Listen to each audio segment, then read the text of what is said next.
Hello friends, welcome to Programming in Your Hands. We are going to see about arrays, which is a very important topic when you take the concept of programming.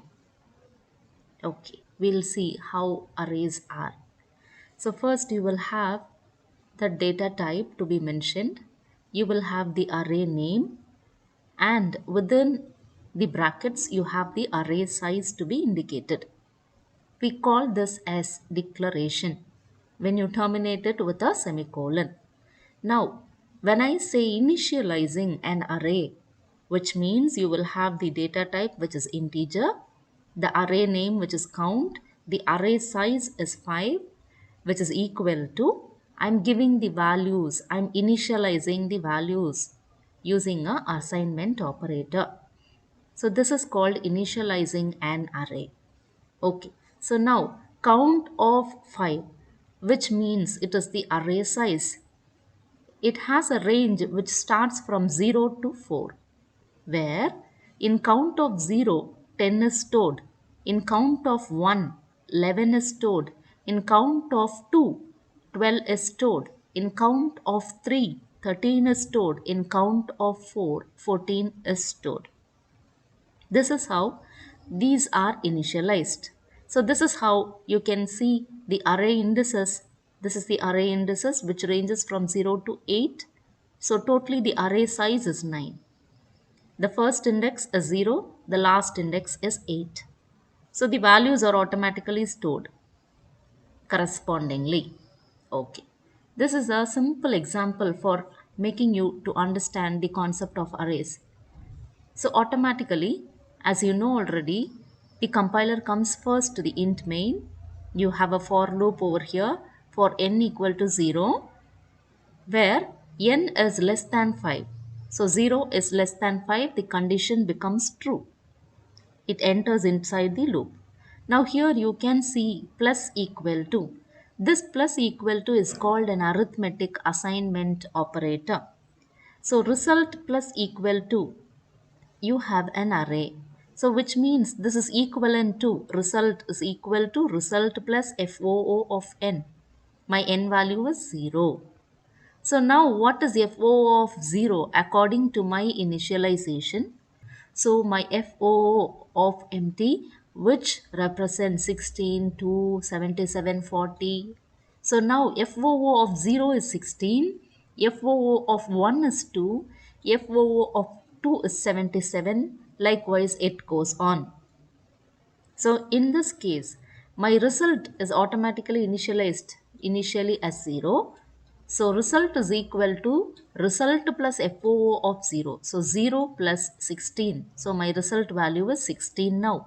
So now it sees the closing bracket. Now it increments the n value. So now my n value becomes 1. So result equals result plus FOO of 1.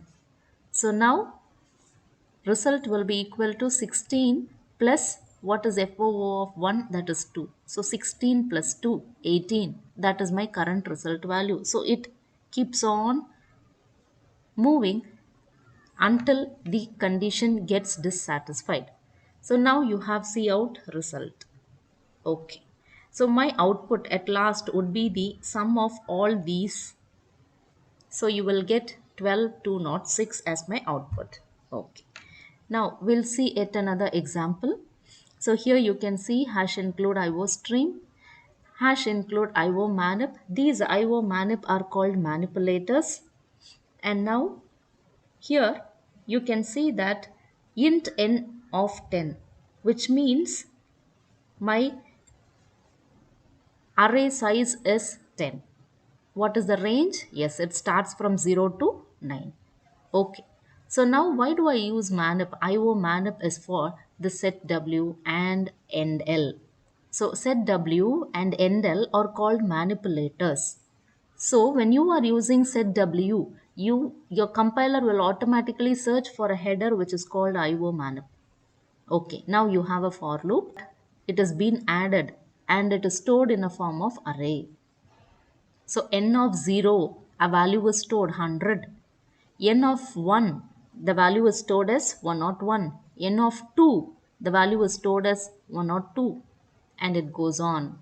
So now this is the output that is being displayed in the output screen. Why? Because you can see in the later case, you have displayed cout element. There is a set W of 13.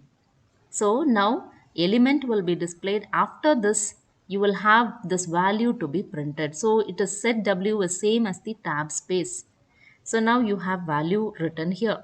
And then you have kept endl, which means it comes to the next line. So now again a for loop. Again you have cout set W of 7. So now it takes this much tab space, and here it prints what does it print? The value of j. My value of j is 0. And set W of 13. Again it takes this much space, and n of j will be printed. What is n of j? N of 0. What is n of 0? Actually n of 0 was 0 plus 100, it is 100. So 100 will be printed. Now endl. So it comes to the next line, it sees the closing bracket and it increments j.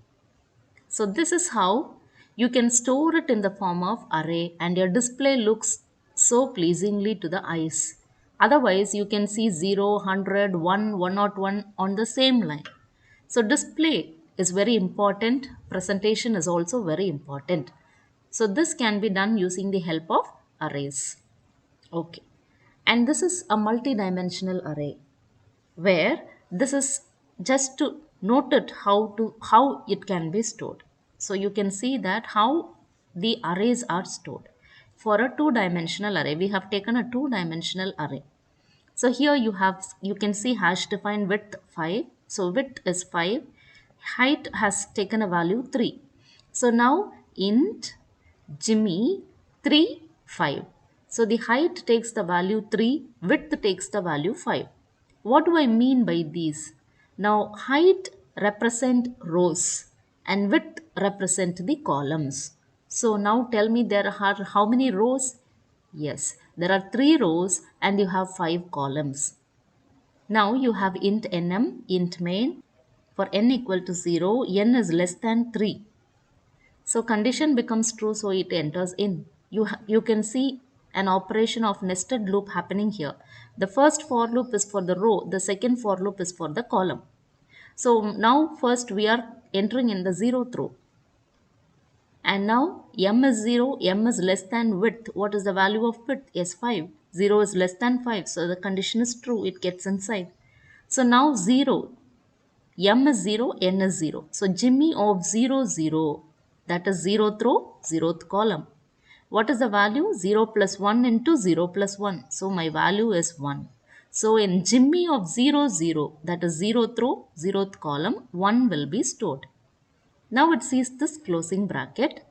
Now which loop will be incremented? N loop or M loop? Yes, M loop will be incremented. So now M loop is incremented. So now M becomes 1. So Jimmy of 0, 1. So you can see in the coordinates Jimmy of 0, 1, which is equal to 0 plus 1 into 1 plus 1, that is 2 into 1. So 2 is stored. The value of 2 is stored. Similarly, the loop continues. So first, when n equal to 0, m equal to 0. Then when n equal to 0, m is equal to 1. Then when n equal to 0, m equal to 2. N equal to 0, m equal to 3. N equal to 0 and m equal to 4. Similarly, after this m is 4. Now this, when it sees this closing bracket, m is incremented, m becomes 5. 5 is less than 5. The condition is not true. So it comes out of this loop. Now it sees this loop and now your n is incremented. So now n has the value 1 and m is 0. So first row, 0th column, first row, first column, first row, second column, first row, third column, first row, fourth column. Now again n is incremented. So second row, 0th column. So the loop keeps on continuing. So this is how you can see that the multi-dimensional arrays are stored. Okay. So now we can see array as function arguments. Now array can also be stored as a function's argument. So we'll see this example. If you see this example, the compiler automatically comes to int main, you can see int marks of 5. So now you can see it has been initialized. Mark of 0 is 88, mark of 1 is 76, mark of 2 is 90, mark of 3 is 61, mark of 4 is 69. Now the function is called display of marks. So automatically the function is invoked. So now you can see that it goes to the declaration. Now after seeing the declaration, it comes to the definition. So marks of 5 is now equal to m of 5.